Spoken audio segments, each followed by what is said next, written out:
शेतकरी मित्रांनो नमस्कार, मी अक्षय स्वागत करतो आमच्या यूट्यूब चॅनल भूमिपुत्र अक्षयमध्ये।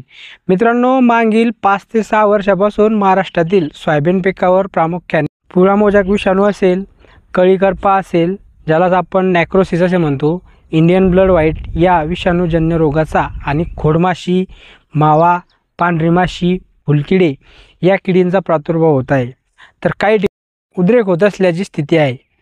शेतकरी मित्रांनो, आपण पेरणीपूर्वी बीज प्रक्रिया तर या सर्व कीड रोगांना बऱ्यापैकी आळा आपण घालू शकतो। तर शेतकरी मित्रांनो, आपण या व्हिडिओमध्ये बीज प्रक्रिया करताना आपण कोणत्या औषधांचा वापर केला पाहिजे याची संपूर्ण माहिती आपण या व्हिडिओमध्ये बघणार आहोत। त्यामुळे मित्रांनो, व्हिडिओ पूर्ण बघा आणि चॅनलवर जर तुम्ही पहिल्यांदा आले असाल तर चॅनलला नक्की सबस्क्राईब करा, कारण असेच नवनवीन व्हिडिओ तुमच्यापर्यंत त्या ठिकाणी सर्वात अगोदर येत राहतील।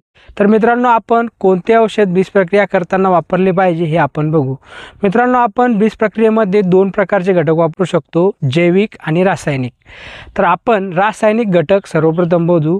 जे आपले पहिले बुरशीनाशक आहे बघणार आहोत ते म्हणजे BASF या कंपनीचे झेलोरा हे बुरशीनाशक। याचा वापर जर तुम्ही बीज प्रक्रियेत केला तर सोयाबीन 10 ते 15% जास्त अंकुरण व कोवळ्या रोपांचे रोगांपासून रक्षण या ठिकाणी करते। त्यामुळे बियाण्याची बचत होते व मर रोग येत नाही। त्यामुळे तुम्ही BASFचे झेलोरा हे बुरशीनाशक बीज प्रक्रियेत वापरू शकता। शेतकरी मित्रांनो, याचे प्रमाण जर आपण जर पाहिले तर 1 किलो बियाण्यासाठी तुम्हाला 1 ml या ठिकाणी वापरायचे आहे। त्यानंतर पुढचे जे बुरशीनाशक आहे ते म्हणजे बायर कंपनीचे एव्हरगोल एक्सटेंड याचा वापर तुम्ही करू शकता। सोयाबीन पिकातील जी काही मर रोग असेल, तसेच जे काही जमिनीतील बुरशी असेल, अशा रोगांना नियंत्रित ठेवण्याचे काम एव्हरगोल या ठिकाणी करते।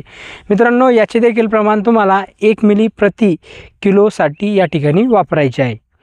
त्यानंतर शेतकरी मित्रांनो, पुढचे जे बीज प्रक्रियेसाठी बुरशीनाशक आहे ते म्हणजे सिजेंटा कंपनीचे क्रुझर हे बुरशीनाशक। याला आपल्याला बुरशीनाशक नाही म्हणता येणार, कारण हे कीटकनाशक आहे। हे कीटकनाशक जमिनीतून जे काही कीटकवर्गीय रोग आहेत यांच्यावर नियंत्रण मिळवण्याचे काम तुम्हाला या ठिकाणी क्रुझरचा वापर करून तुम्ही याचा करू शकता। याचे प्रमाण तुम्हाला 1 किलो बियाण्यासाठी 3 ml तुम्हाला याचा वापर करायचा आहे। त्यानंतर मित्रांनो, हे झाले रासायनिक घटक जर बुरशीनाशक। आता आपण जैविक घटक बघूया, ज्यामध्ये आपण डायकोडर्मा हे जैविक बुरशीनाशकाचा वापर करू शकतो। याचे प्रमाण आपल्याला 4 ग्रॅम प्रति 1 किलो बियाण्यास याची बीज प्रक्रिया आपल्याला करायची आहे। तुम्हाला अशा पद्धतीने या दोन्हीपैकी कोणती बीज प्रक्रिया करायची आहे। मित्रांनो, जर व्हिडिओ आवडला असेल व्हिडिओला लाईक करा, चॅनलवर नवीन असाल चॅनलला सबस्क्राईब करा आणि हा व्हिडिओ इतर शेतकरी बांधवांसोबत शेअर करायला अजिबात विसरू नका। पुन्हा भेटूया असे एका नव्या व्हिडिओमध्ये नवीन माहितीसह। तोपर्यंत धन्यवाद। जय जवान जय किसान।